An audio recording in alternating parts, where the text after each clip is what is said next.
In this tip video, I wanted to show you the process I go through for painting a really full and round looking fig with its mottled velvety skin of many colours. As always, I'm working from a high quality photograph. I start with an outline drawing marking on some of the darker lines visible on the skin of the fig, making sure to get the angles right because they are what gives it its shape. I apply the lightest tones or values first, beginning with the pale edges to the fig as well as the area of highlight. Then, to make sure I can identify those lighter tones and not go over them, I apply a pale watery wash of the different colours I see elsewhere in the fig, so that all of the fig has a layer of paint.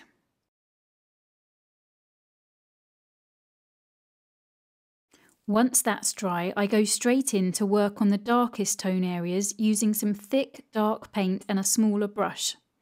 I apply using a stippling technique to achieve the rough, mottled visual texture of the skin. I would prefer this to be too rough and textured at this stage because I can smooth it out with subsequent layers. But it's important to build this texture in now or the skin will lack realism. Next, I work with paint that's a bit more watery but still quite dark, and I concentrate on the next darkest tones.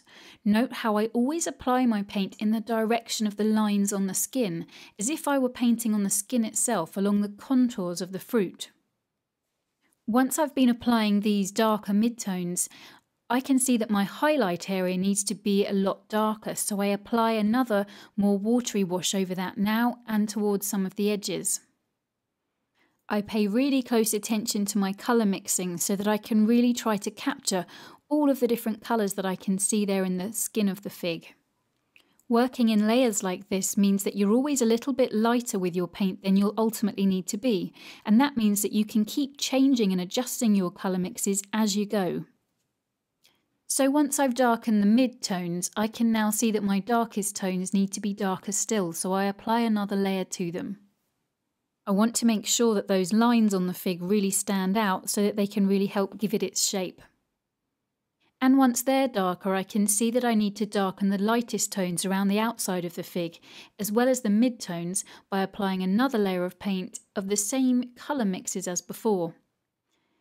Notice how this starts to smooth the texture of the skin while still retaining some of that mottled effect that I'd achieved in the previous layer.